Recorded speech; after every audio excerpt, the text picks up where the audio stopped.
Hello बच्चों, आइए इस प्रश्न को पढ़ते हैं। यदि किसी पिंड की गतिज ऊर्जा में 0.1% की वृद्धि होती है तो उसके संवेग में कितने प्रतिशत की वृद्धि होगी?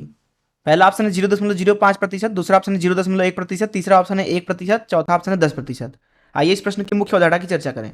मुख्य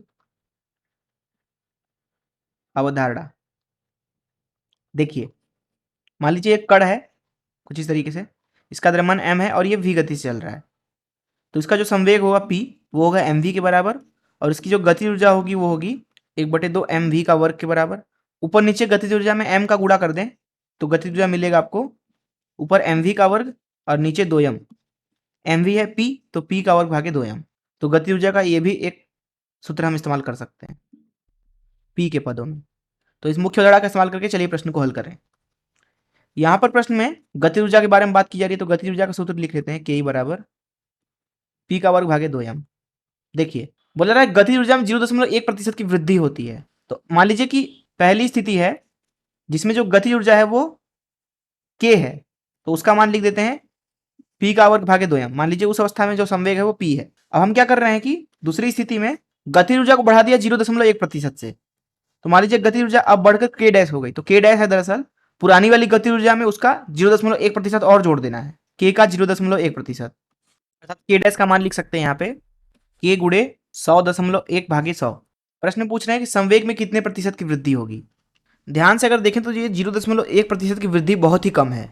हम क्या करते हैं कि जो गतिज ऊर्जा का सूत्र है इसको हम अवकलित करते हैं, तो यहाँ लिख सकते हैं डी गतिज ऊर्जा में परिवर्तन, छोटा सा परिवर्तन भागे मान लीजिए संवेग के सापेक्ष dp, तो ये इधर हो जाएगा 2p भागे 2m जो कि आएगा p भागे m के। तो यहाँ से लिख सकते हैं कि जो छोटा सा गतिज ऊर्जा में परिवर्तन होगा वो बराबर होगा p भागे m गुणे छोटा सा संवेग में परिवर्तन।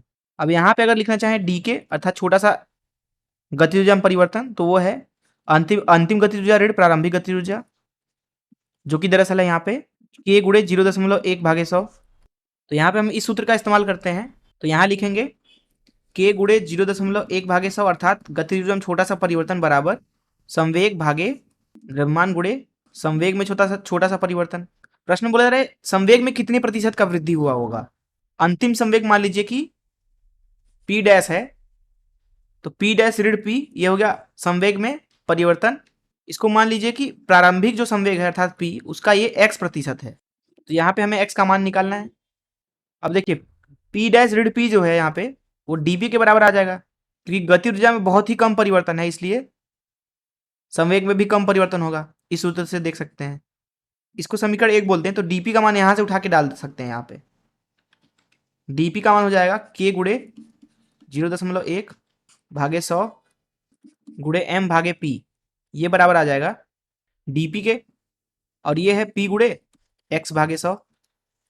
प्रारंभिक संवेग p है और द्रव्यमान m है, तो यहां से देख सकते हैं कि जो x का मान मिल रहा है वो मिल रहा है 100 दोनों तरफ से कट गया, 100 दोनों तरफ से कट गया, इधर मिल रहा है k गुणे 0.1 गुणे यहाँ आ जाएगा p का वर्ग भागे m, ऊपर नीचे 2 से गुणा कर दीजिए, तो जो ये 2m भागे p का वर्ग है ये दरअसल 1/k है, यहाँ पे देख सकते हैं पहली स्थिति के लिए, तो ये हो जाएगा k गुणे 0.1 भागे 2k, अर्थात x का मान मिल रहा है आपको 0.05 के बराबर, अर्थात संवेग में जो परिवर्तन की प्रतिशत है वो 0.05% है। आइए देखिए कौन सा ऑप्शन सही है। जैसा कि यहाँ पे आप देख सकते हैं कि ये ऑप्शन ही सही है। मैं आशा करता हूँ कि आपको इस प्रश्न का हल जरूर समझ में आया होगा। धन्यवाद।